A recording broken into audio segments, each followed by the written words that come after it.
masih untung nggak dikunci. Nah dinyalain lampu nih, nyalain depan dulu teras, nyalain belakang, dibukalah pintu nih kamar. Itu anak saya udah kurungan pakai selimut dengan menggigil bang. Begini, menggigil. Pas dibilang saya suruh, siapa yang suruh? Digituin, itu rumah yang kosong.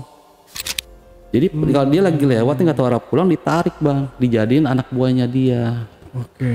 Nah itu dia itu seumuran dengan anak saya ternyata bang. Nah anak saya itulah sukmanya dijadiin Sandra buat penggantinya dia. Gitu. Itu benar-benar rambut ditarik bang, gumpul-gumpulan rambut gitu. Itu kan di hasil pulungan anak saya itu bang. Ditarik terus itu nggak bisa napas bang anak saya bang. Gitu kan. Kalau dia terlepas mati anak saya bang.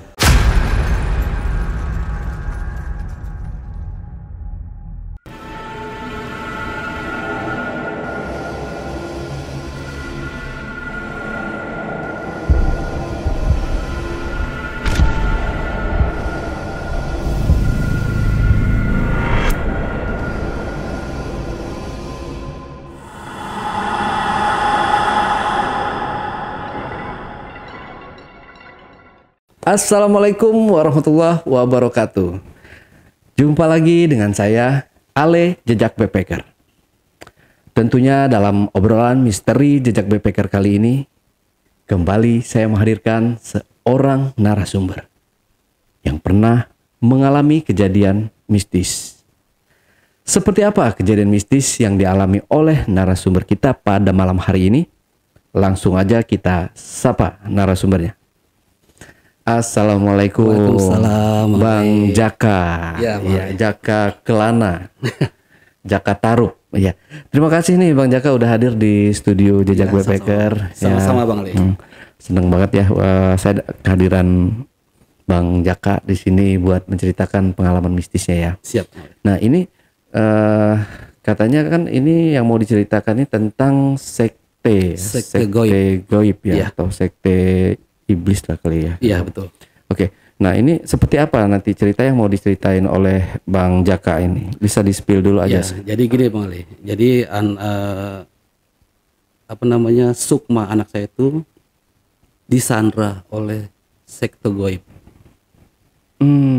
Dan pada akhirnya alhamdulillah sekarang udah normal lagi Bang Ali. Jadi yang tadinya saya juga nggak tahu apa bener sih ada sih sekte goib itu ada apa enggak kan gitu ya. Ternyata ada Bang Ali. Oh, oke. Gitu. Kalau itu disimpan dulu aja ceritanya, Bang. Kita lanjut setelah ini. Tapi sebelum Jaka menceritakan pengalaman mistisnya lebih lanjut lagi, saksikan setelah OMG yang satu ini. Kopi Liong Bulan. Nuansa legendaris di mana keunikan rasa dan aroma mengalir dari setiap biji kopi pilihan. Keistimewaan yang dipersembahkan bagi mereka yang menghargai cita rasa terbaik. Gurih dan aroma asli yang khas dibuat dengan sempurna. Kopi Liong Bulan, keajaiban dalam setiap aroma. Oke, Bang Jaka, kalau gitu mau ngopi dulu nggak nih? Kita udah bikinin kopi Boleh, Liong Bang. dari Bogor. Siap Bang Ali. Kopi terenak nih, Bang. Waduh, Mantap kan? Iya, namanya Kopi Liong. Buat teman-teman juga yang mau order Kopi Liong, teman-teman bisa langsung cek keranjang yang ada di pojok kanan. Iya, pojok kanan. Oke, kalau udah siap Bang Jaka langsung aja mungkin. Oke. Jadi gini boleh, itu ceritanya itu pada tahun 2019 ya, mau masuk ke tahun 2020. Itu kalau nggak salah pas pertama COVID dimulai Bang Ali ya. Oke. Gitu. Nah, kebetulan saya itu ngontrak di salah satu di daerah Jakarta Selatan ya Bang Ali. Setelah kontrak itu memang itu lagi parah-parahnya untuk perekonomian Bang Ali ya. Saya nggak kerja, nggak ada penghasilan dari mana-mana lah. Intinya saya itu kalau dibilang diusir lah ya sama kontrakan. Akhirnya saya pindah kontrakan itu malam Bang Ali. Itu di malam saya pindah kontrakan, itu pun nggak pakai mobil, itu hanya pakai motor aja. Saya pindah malam beres. Kita nggak tahu kalau itu ternyata ada rumah kosong di depan rumah saya Bang Ali, gitu kan. Udahlah, kita singkat waktu itu, singkat cerita, saya akhirnya pindah di rumah itu. Itu bentuknya sih, kita kontrakan paling pojok Bang Ali. Jadi pas masuk kontrakan, masuk gang, ini ada beberapa rumah ya, 1, 2, 3, baru rumah kosong, ada rumah lagi. Nah depannya ini baru rumah kontrakan, cuman ada 2 pintu Bang Ali. Oke. Jadi cuman terasnya cuma sedikit aja lah, cuma buat masuk motor gitu aja ya, parkiran motor. 2 pintu, ini ruang tamu ya, kamar sama dapur, plus kamar mandi gitu loh. Dapurnya itu kamar itu pakai pintu, nggak sekat gitu aja Bang Ali ya. Nah di sini saya kalau boleh disclaimer dulu ya, itu jadi anak saya ini yang pertama Bang Ali, cewek. Itu dulunya itu memang anaknya periang Bang Ali, periang, mau main sama temennya kesana kemari gitu kan ya. Nah jadi pas pindah ke rumah yang baru, nah itu anak saya jadi kayak mengurung diri gitu Bang. Jadi ya kayak apa ya, di dalam kamar terus, nggak pernah diajak main nggak mau, diajak keluar rumah nggak mau gitu kan. Pokoknya di dalam kamar terus tuh kayak gitu kan. Nah itu untuk anak saya. Nah disclaimer lagi ya, untuk yang sebenarnya juga dari pihak keluarga istri itu memang ada keturunan lah Bang. Jadi abangnya istri ini almarhum, dia punya perguruan ya, Al-Hikmah gitu ya. Dia gurunya kalau dibilang ya. Tenaga dalam gitu. Betul. Nah ada nih keponakan dari istri ini yang diturunin lah ilmunya nih, yang buat ngobatin saudara-saudara lah khususnya Bang Ali gitu. Udah singkat cerita, kita udah tinggal di kontrakan yang baru ya, berjalan. Itu kalau nggak salah udah masuk bulan puasa Bang. Udah masuk bulan puasa ya, kita normal-normal aja selama seminggu, 2 minggu atau sampai sebulan itu normal gitu ya. Nah nggak lama kita mau keluar rumah yang mau main gitu ya, ke rumah kakak ipar, dari tetangga ngomong gini, "Teh, kalau bisa lampu depan dinyalain kalau mau keluar," gitu. Terus istri saya bilang, "Emang kenapa Teh?" Digituin. "Iya, soalnya kalau posisi mati sering ada penampakan." Itu. "Oh gitu Teh, ya udah. Iya, soalnya sering nongol nih, sering ditongolin katanya kalau gelap-gelap gitu." Jadi kalau dibilang kuntilanak ya Bang ya, sering nongol tuh katanya. Nah akhirnya udah kita nyalain nih. Memang kita kalau keluar rumah itu selalu pulangnya malam Bang. Pulang malam, akhirnya kita keluar main, pulang malam, normal tuh Bang Ali. Kita kehidupan sehari-hari lah ya. Nah setelah berjalan itu, saya dapat kerjaan nih di salah satu perusahaan logistik di daerah Jakarta Selatan juga Bang. Saya kerja itu pulangnya saya seminggu sekali saya pulang. Nah kan berarti kan di rumah itu cuma ada istri, ada anak saya yang pertama tuh yang cewek. Yang cowok memang jarang di rumah Bang, jarang di rumah, dia sering keluar main lah. Sama yang kecil nih, yang bontot cewek juga, dia cuma bertiga keseringan di rumah. Nah udah singkat cerita saya kerja gitu kan ya, sering dapat telepon dari istri Bang. Jadi kata istri, "Ya kok anaknya gak jarang keluar rumah, kenapa ya?" gitu kan. Disuruh makan gak mau keluar, disuruh mandi juga susah banget gitu kan. Jadi ayah pulang, ayah ini deh, ayah ngomong. Ternyata sama juga, saya ngomong pun begitu juga, gak mau keluar. Tiap mau makan pasti disuapin dalam kamar sama mamanya. Nah sesekali mamanya, jadi mamanya mau ke dapur nih, ibunya nih, kan pintu kamar kebuka tuh ya sedikit, dilihat anak saya tuh katanya ngintip, sempat ngintip lah ya. Istri saya tuh, kok anak saya kok ngadepnya, jadi ngadepnya ke bukan ke pintu ya, ngadepnya ke tembok lah, tembok ke belakang gitu ya. Jadi yang kelihatan cuma punggungnya doang nih, gitu loh, nggak kelihatan mukanya. Kata istri gini, anak gue lagi ngapain ya, gitu loh, kasarnya gitu ya.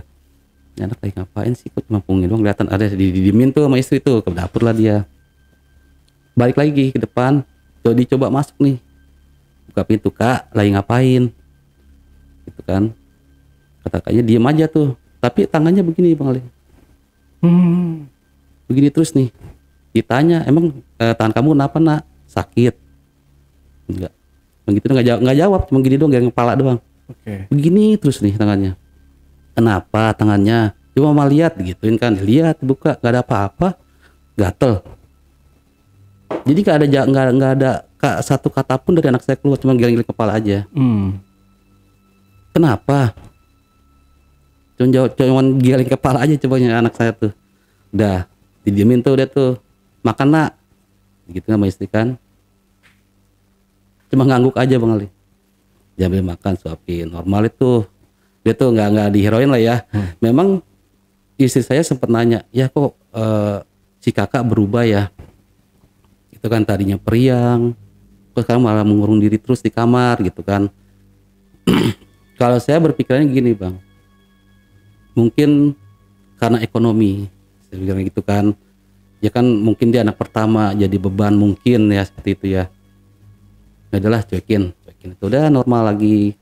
Cuman tetap anak ini nggak mau keluar rumah sama sekali. Mau ke depan pun paling dia keluar kamar ini hanya ke kamar mandi buat mandi. Setelah itu masuk lagi kamar, udah nggak ada lagi aktivitas. Itu semakin berjalan waktu, akhirnya itu udah pertengahan bulan puasa kalau nggak salah. Nah diajaklah nih sama istri ya. Pas lagi itu dia mau beli buka puasa, masalah beli jajanan gitu ya. Ayo Kak ikut keluar, kita beli buat buka puasa, gitu kan. Enggak, mamanya sana jalan. Enggak pernah mau Bang.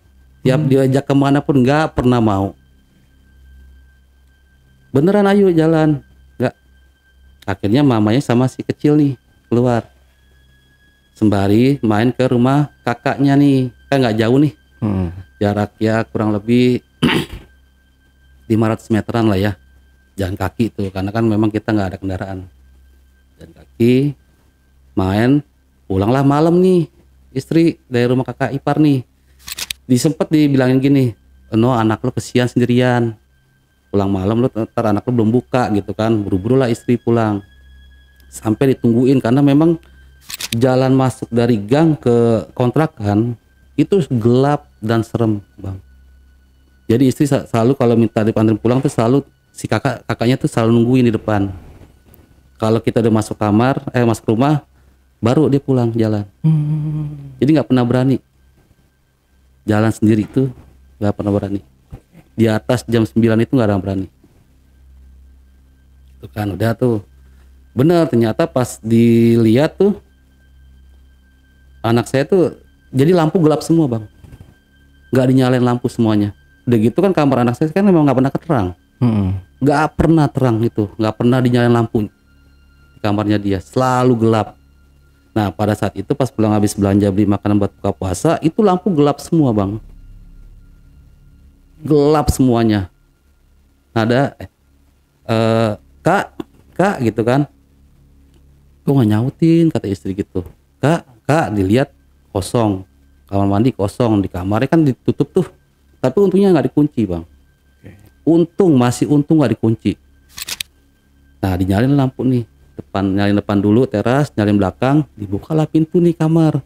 Itu anak saya udah kurungan pakai selimut dengan menggigil Bang. Begini menggigil. Kak kenapa Kak, digituin kan. Kak kenapa Kak, diem aja menggigil begini nih, tangannya begini semua nih. Menggigil dingin, panas tuh, panas dingin apa gimana saya nggak paham ya. Ditelepon lah kakaknya nih, lo kesini ya, sebut aja namanya si Tati lah ya. Ti lo kesini ya, gitu-gitu. Anak gue saat ini nih panas dingin, sakit, sakit gimana sih gitu kan udah lu kasih makan kata gitu. Beneran udah pokoknya lu harus kesini. Datanglah nih kakaknya nih si Tati ini datang. Akhirnya pas dilihat ini anak lo lain gitu nih si kakak nih karena yang tadi saya bilang Bang, jadi dari keluarga istri ini memang ada keturunan inilah ya, mungkin kalau kakaknya ini memang ada dari leluhurnya Bang, ada inilah ya Kelebihan lah ya. kelebihan. Nah setelah itu dia bilang ada agak lain nih si anak ini. Enggak kata istri gitu kan, biasa aja dia bilang gitu. Enggak nih lain gitu. Dia bawa ke rumah, dibawalah ke rumah karena posisi tiduran tuh Bang, ya kan, posisi tiduran nih. Siapa mengangkat karena kan nggak ada saya, cuman istri yang kecil sama kakaknya doang. Dipanggil lah anak-anaknya dari kakaknya nih, istri nih si Tati ini datang tuh, di berdua cowok semua itu dibonceng tiga, itu posisi begini terus.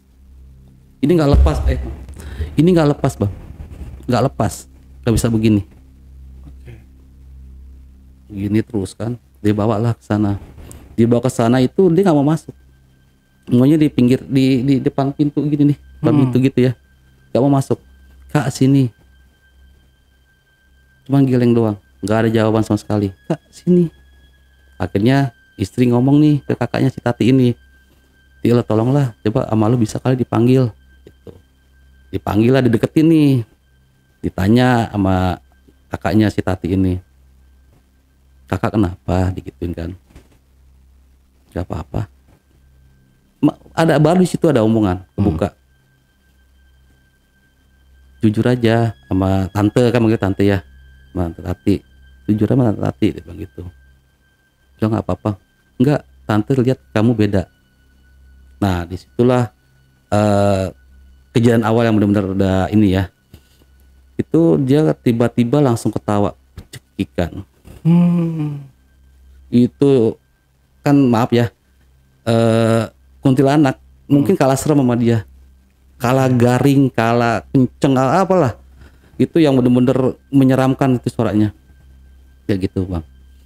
Akhirnya wah ini beda-beda, udah dibawalah ke ruangan, ini kan rumahnya bentuk L gitu ya, Bang. Dibawalah yang ke bawah nih, rumah bawah nih, taruh situ. Pada saat itu cuman di apa namanya ya, ditanya terus tuh sama kakak ipar.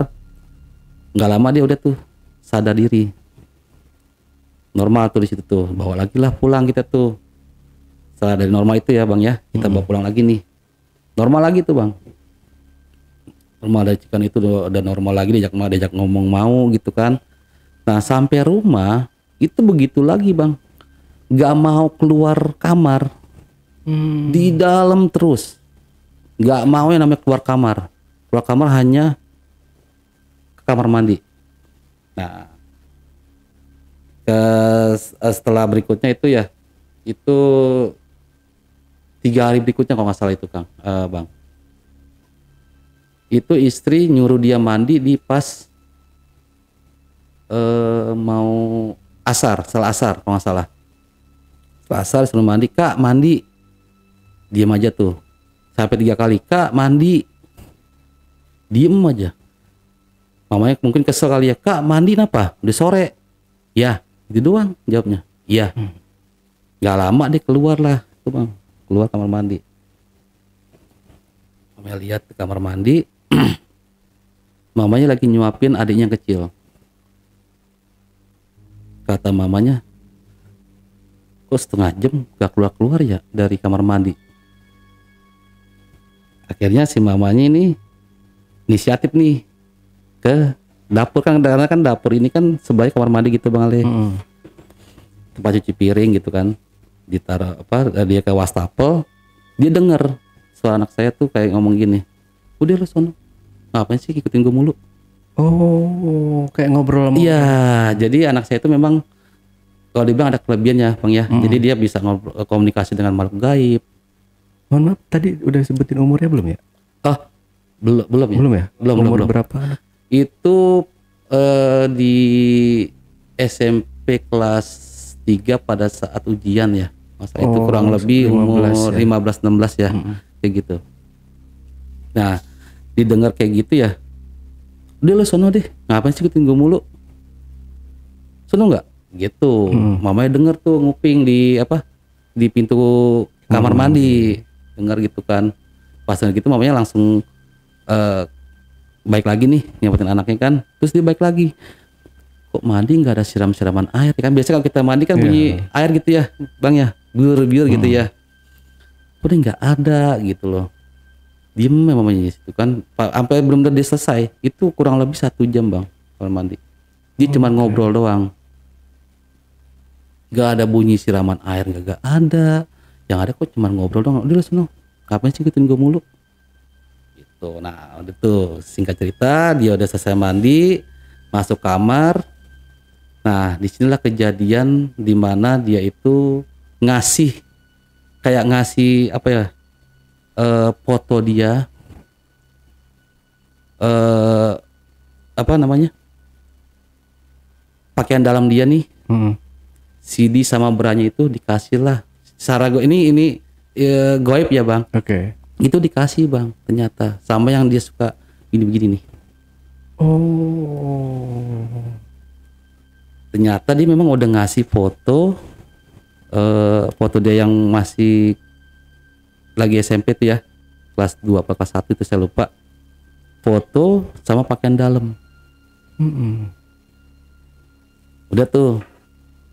Kata mamanya sempat nanya, kan memang foto itu kan suka dipajang tuh sama dia ya. Iya. Kak, foto yang ini kemana ya Kak? Geleng doang Kang. Foto yang di sini yang punya kakak. Cuma bisa geleng aja. Udah, mamanya keluar kan, udah malas ngobrol sama dia nih. Sebenarnya mamanya juga udah malas, udah kesal juga sebenarnya. Kok tiap gue tanya begini mulu ya? Itu kejadian kalau dia tiap ngulung-ngulung gini, itu pasti setelah maghrib. Itu pasti lagi mulung-mulung. Itu kita belum tahu itu yang dipulung apa. Kita belum tahu itu apa yang dipulung. Terus kok bisa hilang foto yang anak saya tuh yang dipajang. Itu hilang fotonya. Nah singkat cerita pada waktu itu istri saya lagi keluar juga nih, keluar rumah. Entah dia main ke rumah kakaknya atau gimana, saya kok nggak ini ya. Pas pulang itu posisi juga lampu gelap juga, belum dinyalain habis maghrib. Lampu teras, lampu ruangan tengah, dapur. Kalau lampu kamar anak saya kan memang selalu mati ya, nggak pernah nyala, sama sekali nggak pernah nyala. Dinyalain lah kak gitu kan. Adiknya suruh masuk duluan, nggak berani juga nih, suruh nengok ke kakaknya yang kecil. Biasa kan berani ya. Habis itu dinyalain lampu, dilihat lagi nih anaknya nih, buka pintu pelan-pelan. Itu anak saya posisinya lagi tiduran dan begini, di kaki kakinya tuh telentang begini ya, kayak begini Bang, nggak bisa bergerak sama sekali. Oh, kayak kejadian yang awal. Iya. Mirip-mirip gitu. Tapi kalau itu kan selimutannya, ini nggak pakai selimut. Oke. Jadi begini. Anak istri saya nangis tiba-tiba kan, kenapa kak gitu kan. Ya nggak bisa jawab dong anak saya kan, karena posisi lagi begini aja nih, kayak megap-megap gitu. Kayak orang udah setengah, kalau dibilang ya maaf ya, kayak mau lewat lah. Apa sih udah ngap-ngapan di sini nih. Akhirnya telepon lah si Tati ini nih, kakaknya nih. Telepon, Tat lo kemari cepetan sekarang. Tuh ditelepon lah nih. Pas datang, waduh, ini udah nggak beres nih. Kata si kakaknya nih, si Tati, ini udah nggak beres. Udah bawa ke rumah gue deh. Gue nggak bakal bisa di sini kata gitu. Katanya nih ngomong si kakaknya nih ya. Akhirnya istri telepon saya tuh, saya kan posisi kerja tuh Bang. Telepon, ya anaknya begini. Udah saya pulang tuh Bang. Saya pulang, saya izin. Saya juga bingung mau ngapain ya. Saya nggak ngerti nih kok anak saya begini terus. Itu tangan dikepel, begini terus nih, telentang. Akhirnya dibawalah 2 motor nih, panggil lah anaknya si Tati ini nih, kakaknya nih. dia bisa boncengan bawa ke rumahnya. Nah pada saat itu pas di rumah itu didudukin. Duduk nyender gimana sih kalau cewek ya? Duduk cewek gimana sih bang? Iya. Gitu ya, kaki dilipat dua lengkung gitu ya. Dia diem aja gitu kan. Nah tiba-tiba kok dia bilang gini, kok basah ya? Padahal duduk di ubin bang. Kok basah ya? Dia bilang gini, ih kok basah? Basah dari mana sih kak? Orang di ubin kok kering? Ih kok basah sih? Gitu bang. Basah karena gini bang, kelewatan bang ya. Jadi pada saat pagi-pagi itu saya pernah lewat. Nah rumah kosong itu ternyata pas kebuka bang. Saya lewat nih dari rumah nih keluar. Gitu rumah memang apa ya, becek-becek genangan air lah, gitu ya. Itu apa namanya, tembok-temboknya tuh udah berlumut, terus jatuh-jatuhan air tik gitu tuh banyak banget. Gitu kan. Nah lanjut lagi cerita yang anak saya itu. Nah akhirnya dia bilang kok basah ya, selalu gitu bang. Basah dari mana sih, orang kering kok ini di ubin gitu kan. Ih basah, ih takut. Jadi begini bang, begini nih bang. Nah akhirnya kita bingung nih mau ngapain kan, kayak gitu kan. Ini harus gimana nih kata gitu. Ya kita akhirnya di situ baca-baca lah bang. Ya ada baca Yasin, yang semualah kita baca-baca di situ. Akhirnya nggak mempan bang, nggak mempan tuh. Pas nggak mempan kok dia malah bilang gini, aduh gitu-gituan bang. Aduh sakit, ini ngap-ngapan lagi bang. Sampai di leher nih kayak orang nggak bisa napas lagi, udah terakhir di sini nih, di atas leher. Itu jadi gini, pas dia di atas leher gini bang, tiba-tiba dia dimasukin, jadi gini bang, dimasukin sama arwah cewek.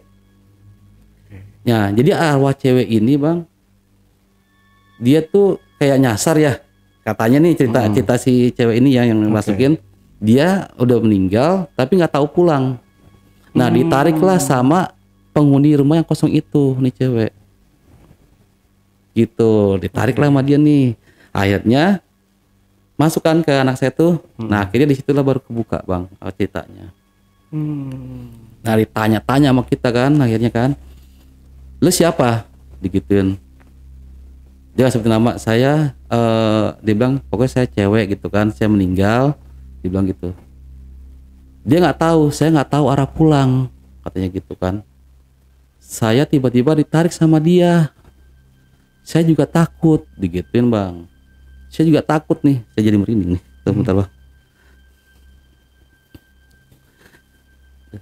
Bentar bang ya. Iya aman bang. Dia bilang saya takut, digituin kan. Soalnya saya suruh sama dia. Kalau bang merinding saya bang.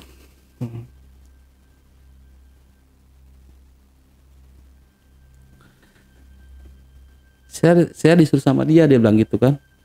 Pas dia bilang saya suruh, siapa yang suruh? Digituin. Itu rumah yang kosong. Jadi kalau dia lagi lewat nggak tahu arah pulang, ditarik bang, dijadiin anak buahnya dia. Nah itu dia itu seumuran dengan anak saya ternyata bang. Nah anak saya itulah sukmanya dijadiin Sandra buat penggantinya dia. Gitu. Terus saya merinding lagi bang. Tunggu bang ya.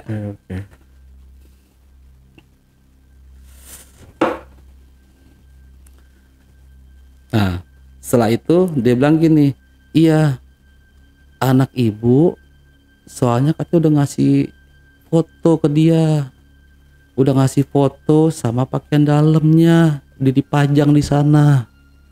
Oh di rumah kosong itu.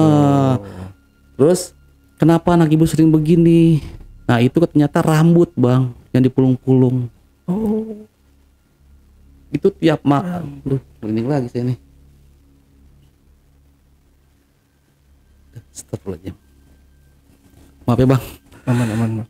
Nah jadi setiap jam, pokoknya abis maghrib itu selalu begini bang, mulung-mulung rambut. Nyata itu rambut bang. Nah dibongkarlah sama yang si arwah yang cewek ini kan, itu dia ada 3 katanya. Terus 3? Bosnya. Oke. Jadi ada yang si Jubah. Jubah itu katanya bang, pas dibuka itu tengkorak bang sih bang. Jadi jubah gitu kan ya, itu nggak kelihatan. Pas dibuka tuh katanya tengkorak isinya. Terus dia bosnya ternyata katanya. Dia bosnya, sama ada yang gundul, ada lagi rambut panjang. Nah rambut panjang inilah yang sering ngasih rambut ke anak ibu. Kenapa dipelung-pelung? Supaya anak ibu tuh bisa terjerat sama dia, diikat. Jadi tangan kiri kanan itu, kaki kiri kanan diikat pakai rambut dia sama lehernya.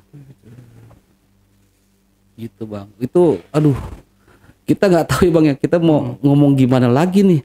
Terus cara bantunya gimana, kata kakak si Tati nih, kakaknya dari istri ya. Terus cara bantunya gimana? Itu harus diambil foto sama pakaian dalamnya. Caranya gimana? Saya nggak tahu, saya takut. Soalnya kalau saya kasih tahu, saya diancem. Saya nggak bakal bisa pulang katanya. Nah, setelah itu sadarlah bang, anak saya bang. Setelah itu udah tuh ngasih juga cuma sampai situ doang bang, si yang arwah ini. Sadar. Akhirnya ditanya lagi nih sama kakak setelah sadar. Sama kakak ipar, sama mamanya gitu kan. Kak bangun gitu kan. Bangun sadar gitu. Ditanya lagi. Emang gimana sih kak ceritanya sampai kayak begini gitu kan. Iya mah, jadi setiap kakak begini tuh rambut mah yang kakak giniin. Kakak selalu dikasih rambut mah. Rambut bang diginiin bang. Jadi yang mama tiap hari kakak begini nih, mama lihat tuh kakak begini tuh rambut. Iya. Buat apa? Tuh masuknya dari mana? Ternyata dari rumah kosong itu rambutnya kayak jalan. Kayak apa sih, akar hidup ya. Itu jalan dari kamar kosong masuk ke lubang angin, masuk lagi ke lubang kamar anak saya. Itu dikasih. Begini. Itu kalau kita yang ini bang ya, kayak percaya nggak percaya ya bang ya. Kok bisa begitu ya gitu kan. Nah yang lebih parah lagi, foto anak saya tuh nggak ada bang. Di rumah kosong itu? Di rumah kamarnya ya. Kok bisa hilang gitu? Kok bisa ke sana pindah gitu loh? Itu real bang. Bener-bener nggak ada fotonya. Terus kenapa lagi kak? Iya mah kakak salah. Kakak udah ngasih foto sama pakaian dalam kakak ke sana. Astagfirullahaladzim, baru nyebut semua bang. Itu yang nggak disangka-sangka udah bisa ngasih foto sama pakaian dalam dia bang. Kasarnya ya dia tinggal tarik nyawa dong, udah kelar kan gitu bang. Akhirnya iya mah maafin kakak salah gitu kan. Yaudah, nah kita pulang nih bang. Bisa itu bang, udah selesai, udah tahu semua kan nih ya. Apa intinya tuh anak saya udah di sana bang, di Sandra. Dan diikatnya pun pakai rambut yang udah dipulung-pulung terus sama anak saya setiap malam tuh bang. Nah pas kalau kita mau pulang, anak saya nggak berani pulang dan nggak dibolehin sama kakak tantenya nih, si kakak Tati ini ya. Udah anak lo jangan di sini aja, jangan pulang gitu kan, jangan pulang pokoknya. Kalau kesana lagi malah ribet ntar takutnya gitu. Yaudah akhirnya saya, istri sama anak saya kecilnya pulang sana. Nah pulang itu saya tidur sana kan, saya sholat, saya minta ini saya berdoa lah sama Allah kan, minta disembuhin anak saya kan gitu kan bang ya. Besoknya saya balik lagi nih sore, kurang lebih sore kalau nggak salah ya, mau asar ya, saya balik lagi ke sana bang. Balik masih normal bang, anak masih normal, lagi ngobrol sama tantenya nih, mungkin cerita apa saya nggak tahu ya. Pas datang itu lagi cerita kan, gabung lah kita nih ikut cerita di situ kan. Ya jadi benar yang diceritain sama si arwah yang itu bang, jangan ceritain sama anak saya itu sama. Jadi di situ ada sekte goib namanya bang. Yang tadi saya nggak percaya ya, ada yang sekte goib gitu ya. Tahu kan apa sih yang realnya kan ada ya, yang nyata ya, sekte gitu ya. Perkumpulan sekte lah ya kalau dibilang. Ini ternyata ada bang sekte goib bang. Itu bener-bener real bang. Anak saya dipasung di sana, sukmanya. Jadi ada 3 bos, cuman 1 bos inilah yang penguasanya pakai jubah. Jadi maaf bang ya, kayak makhluk-makhluk yang udah meninggal nih, makhluk halus nih, yang nyasar lah, yang nggak bisa pulang gitu, itu ditarik semua sama dia bang.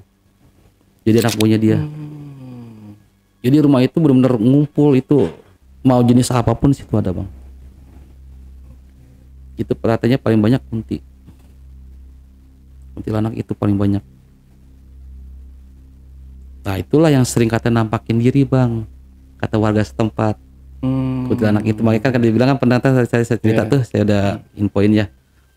Jangan matiin lampu, jangan dimatiin, kalau mau pergian nyalain aja lampu depan kan gitu ya.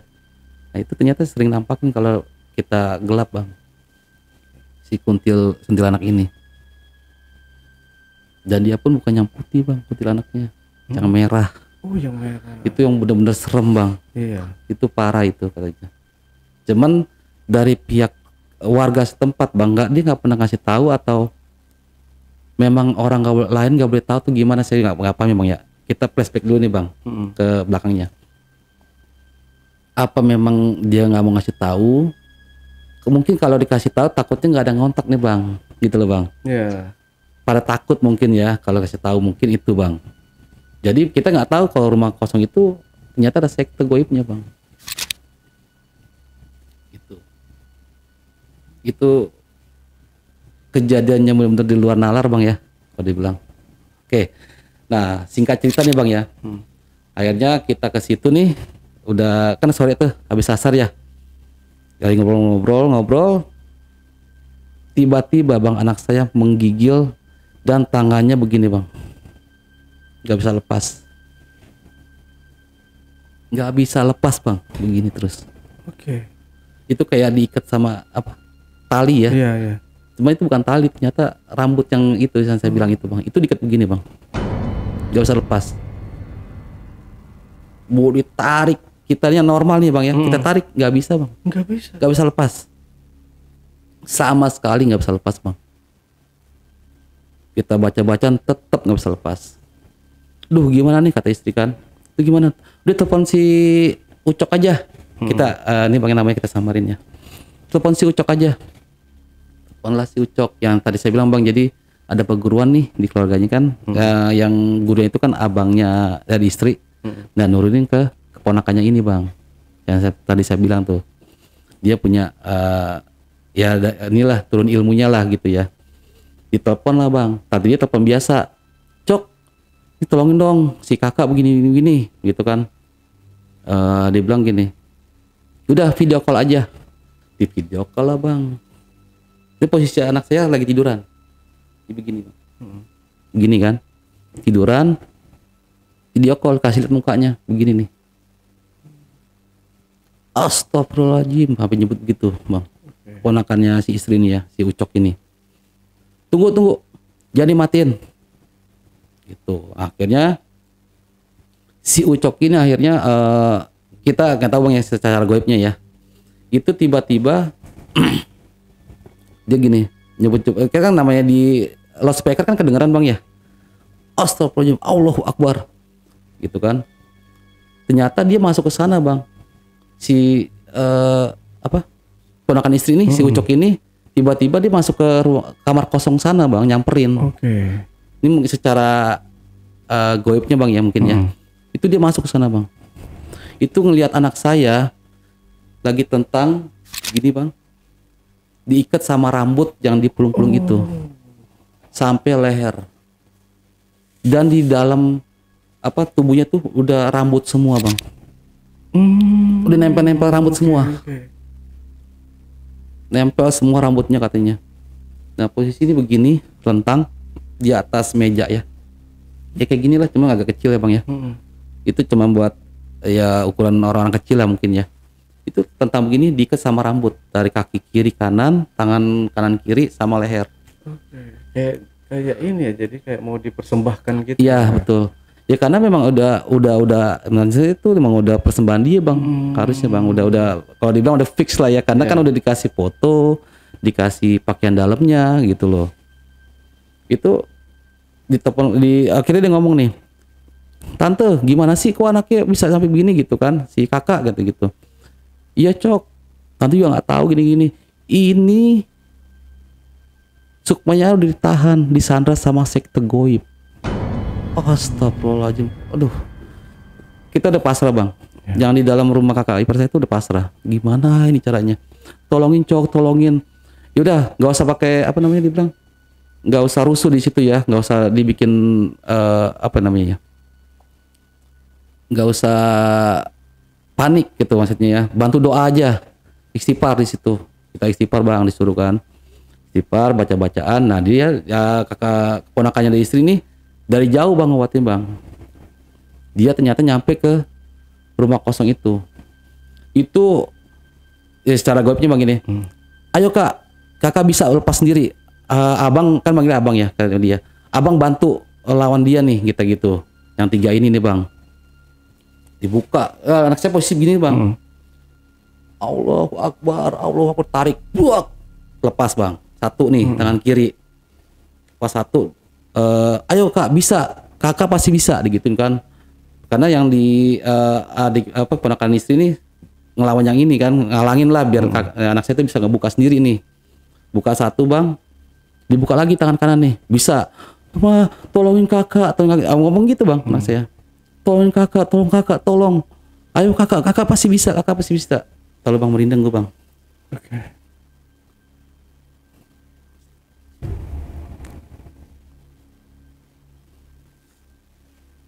Udah lanjut bang ya.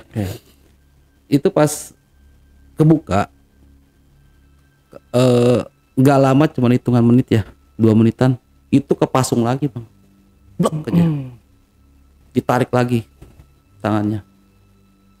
Ngamuk lah nih si keponakan dari istri nih, si Ucok ini. Ngamuk katanya dilawan nih bang, yang 3 ini nih.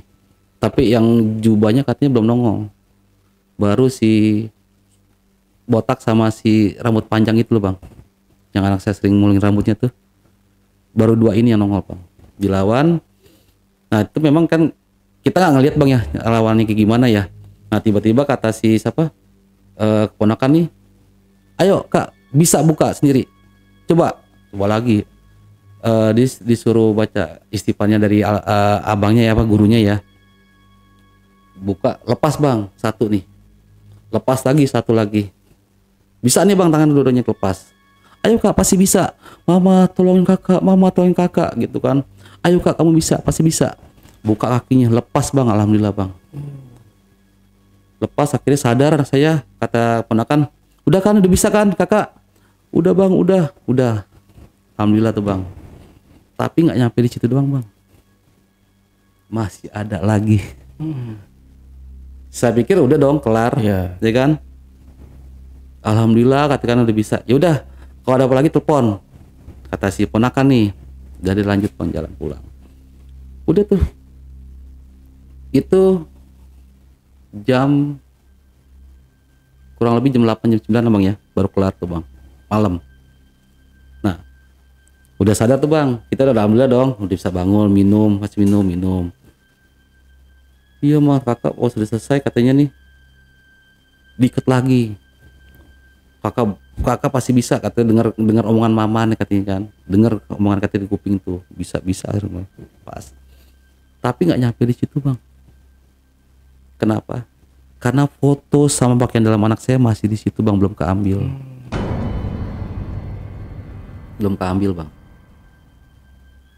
Nah udah tuh singkat cerita, kita udah bisa ngobrol nih sebentar kan, bisa minum, anak saya tuh minum dulu, ngobrol apa, biar dia tenang dulu lah gitu, biar adem kan. Nah pas udah selesai, telepon lagi lah nih ponakan, gimana teh si kakak udah enak? Udah cok, alhamdulillah udah enak nih, bilang gitu. Ya udah tuh jangan main-main ya, kalau bisa kalau emang udah sembuh pindah dari rumah situ.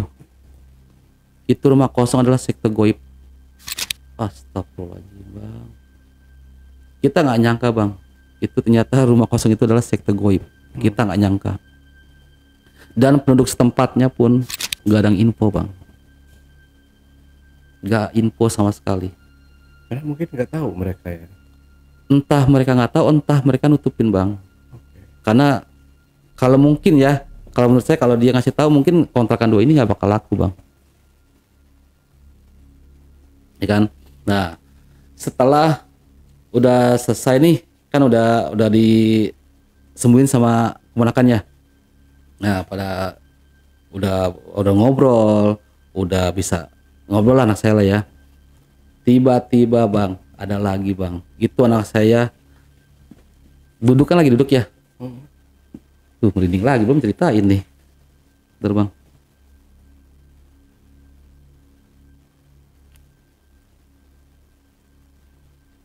Oke. Stop lagi.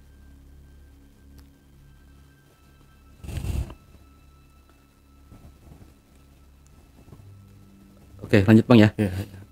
Nah, pas lagi duduk, tiba-tiba anak saya itu kemasukan si arwah yang cewek itu lagi bang. Kemasukan, pas masuk duduknya kayak duduk cewek manis, duduk manis gimana sih bang? Yang kaki lipat 2 gitu lagi ya. Nah itu si arwah itu ngomong, itu datang semua yang dari rumah kosong itu datang ke rumah kakak ipar saya semua. Nyamperin. Itu di si jubah itu baru nongol bang. Di situ. Itu bener-bener kayak apa ya?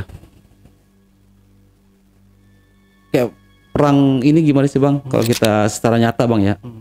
Itu datang semua. Si arwah itu takut juga bang, karena dia yang ngasih tahu nih. Ngasih tahu bahwa foto anak saya pakaian anak saya itu ditahan di sana. Gitu loh. Dia ngasih tahu soalnya nih. Si jubah ini tahu. Pakai dimarah, disamperin lah bang. Itu semua isi di rumah kosong itu keluar semua bang. Termasuk si kuntil merahnya, yang si botak, yang si gondrong, yang rambut panjang maksudnya ya. Sama si jubahnya tuh yang bosnya. Itu datang semua, takut bang anak saya bang. Tuh duduknya pertama gini bang, duduk terus nyender gitu, apa nyingkir gitu ya, nyingkir. Ternyata itu bang pada datang semua, disamperin bang, disamperin anak saya bang. Kok bisa lepas nih gitu kan, anak saya bisa lepas nih dari ikatan rambut itu, disamperin bang. Itu semuanya datang dari rumah kosong itu. Nah pas datang bang, kan kakak ipar saya kan tadi saya udah info bang ya, dia ada leluhur ya yang nempel di dia nih. Dia juga nggak tahu bang sebenarnya bang, gitu kan. Nah pas dia datang, si jubah mah kayak apa ya, kalau bahasa anak saya bilang gini, itu mah si jubah gitu kan. Si jubah datang marah-marah, mau ngambil kakak lagi, digituin. Kakak mau diambil lagi nih, mau ditaruh sana lagi. Mau reading lagi sih ini. Bentar bang.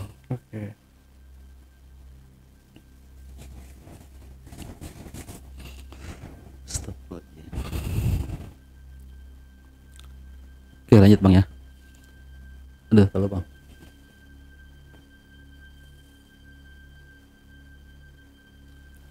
Oke. Nah pas dia bilang gitu, tanpa sadar bang, itu kakak ipar saya si Tati ini, dia bilang gua ambil wudhu dulu dah. Gak tahu dia bisa ngomong kayak gitu bang, tanpa sadar gitu ya. Pas dia ambil wudhu ke ini ya, kamar mandi, tiba-tiba pas nyampe di depan anak saya, kan jadi gini bang, ini pintu bang ya, pintu rumah yang belakang nih ya kan, karena saya bilang kan letter L gini bang. Nah, ini pintu belakangnya nih, kita duduk di sini nih bang, di ruang tamu ya kalau dibilang ya. Itu kayak berderet gini duduk ini. Nah, jadi dari pintu garasi motor ini masuk begini nih bang. Tuh. Ini paling pinggir sini anak saya bang duduknya. Jadi nyingkir lama-lama ke tengah nih duduk nih kita nih. Di bawah tangga. Jadi ini tangga bang, tangga naik ke atas, lantai 2 ya. Nah, pas udah gitu, anak saya udah jerit-jeritan bang, tolong gitu kan, karena udah mau diambil lagi nih bang sukmanya. Tolong tante, tolong teh, tolong aku, tolong. nangis bang semua di situ bang. Itu sampai anak-anaknya aja pada kan teriakan tuh bang ya, kayak teriakan kuntilanak merah bang. Itu sampai anaknya 2 laki ini bang, si anaknya kakak ipar saya takut bang, keluar nggak mau nemenin, takut kabur, nggak ada nemenin bang. Nah pas dia nggak sadar ya bang, si kakak ipar tiba-tiba kok dia kayak ngeluarin golok bang di sini bang. Ngeluarin golok itu yang botak bang, itu dipenggal bang kepalanya. Dan istri pun kan istri kan bisa ngelihat itu aja bang ya. Itu dipenggal bang, disabet pakai goloknya. Itu kata istri ya gelinding, itu kelihatan bang, bener bang. Kepalanya tuh gelinding. Tapi yang herannya nggak ada muncratan darah bang. Oh, langsung kayak penggal putus gitu aja. Putus, ya? Penggal putus. Nah terus kalau yang siapa? Yang rambut panjang tuh, pertama rambutnya dipotong-potong dulu bang, biar nggak nyatu lagi ke anak saya nih.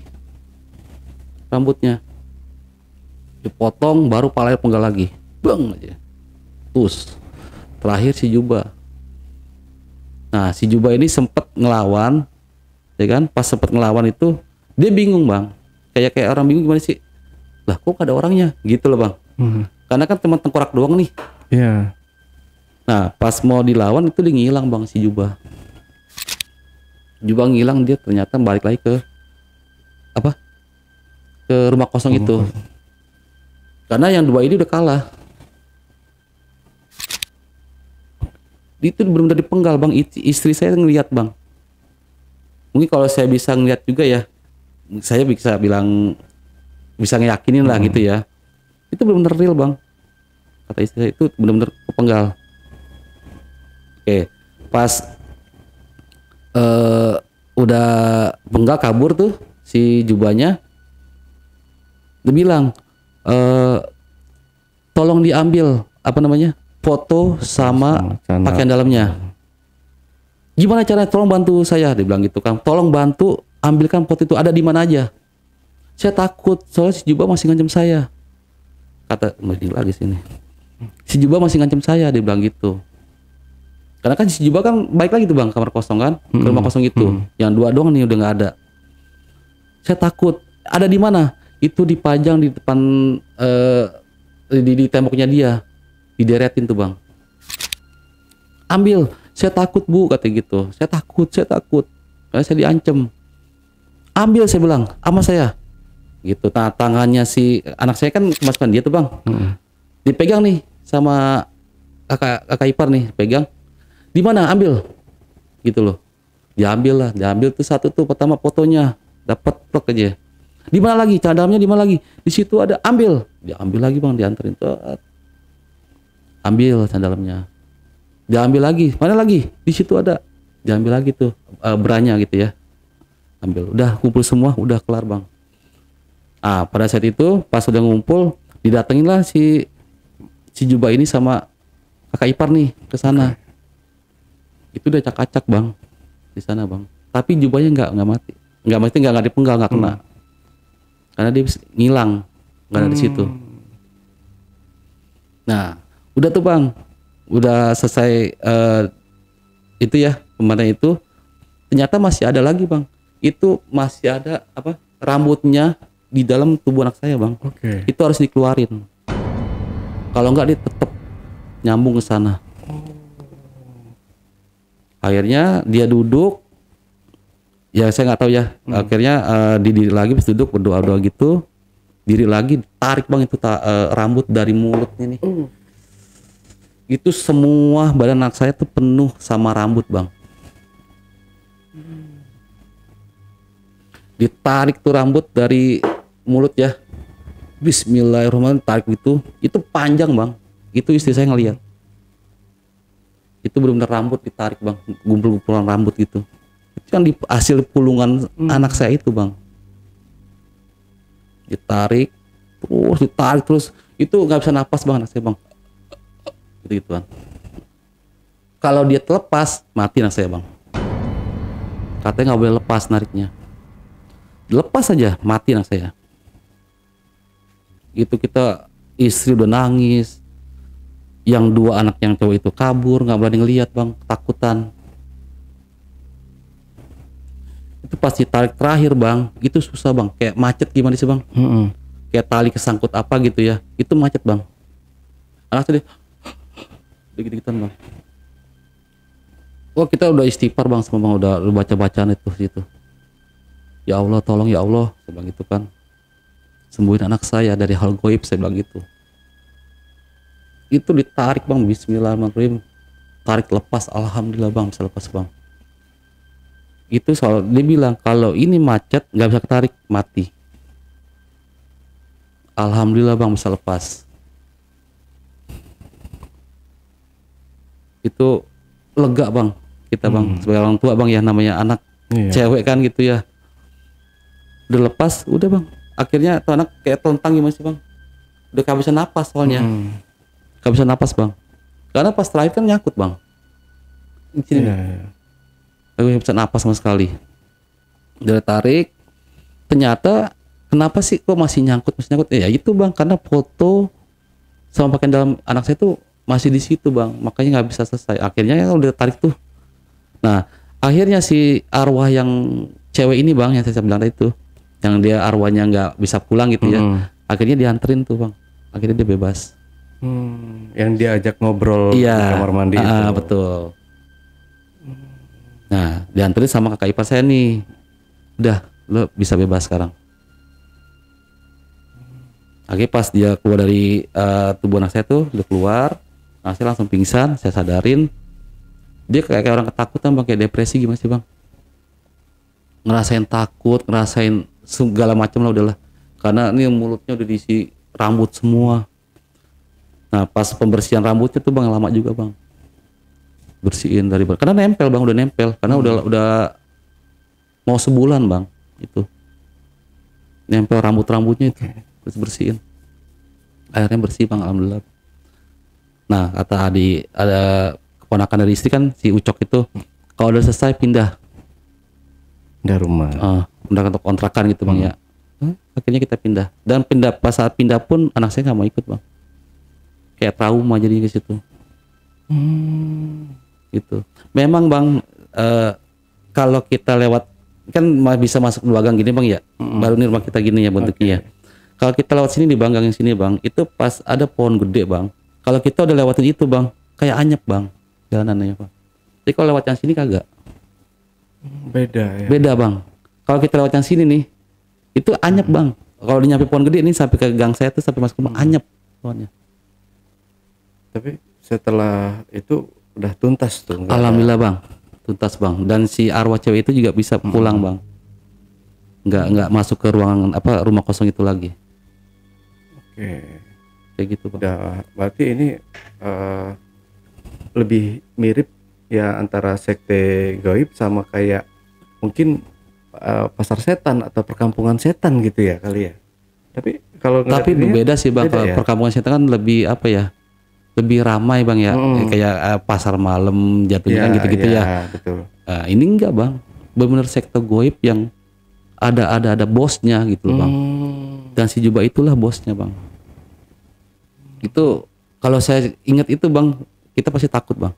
Sekeluarga takut bang. Oke. Tapi setelah itu nggak ada gangguan-gangguan lagi nih dari si sekte gaib ini. Itu nggak ada alhamdulillah bang. Gitu. Nah kan anak saya ini kan pas udah sadar ya bang ya, udah berjalan nih. Sebelum kita pindah rumah, dia memang sebelumnya tuh dia minta bang sama si ponakan biar ditutup nih, biar dia nggak bisa ngeliat apa-apa gitu maksudnya bang. Nggak bisa. Tapi alhamdulillah anak saya itu bisa ngeprotek diri bang. Jadi kapan dia mau lihat, kapan dia mau buka, kapan dia mau tutup bisa bang.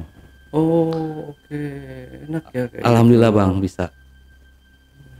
Tapi dia manfaatnya nanti ada nggak nih apa namanya istilahnya efek dari dia ada kelebihan ini, ada yang bisa digunain nggak? Misalkan kalau bisa dia anak yang punya kelebihan gitu kan, entah itu bisa ngobatin orang, entah itu bisa ngusir jin atau segala macam kayak gitu.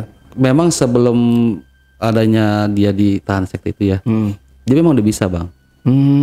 Jadi kayak sempat gitu ya, ada tetangga gitu kan, Dia nelusur bang. Jadi misalkan contoh nih, kayak abang nih sakit gitu ya. Dia nggak tahu rumah abang nih bang. Tapi dia bisa ke sana bang, tahu rumah ada ini ya. Oh ada pohon ini, rumahnya warnanya ini. Tahu bang. Tahu semua. Bisa nelusur lah kasarnya.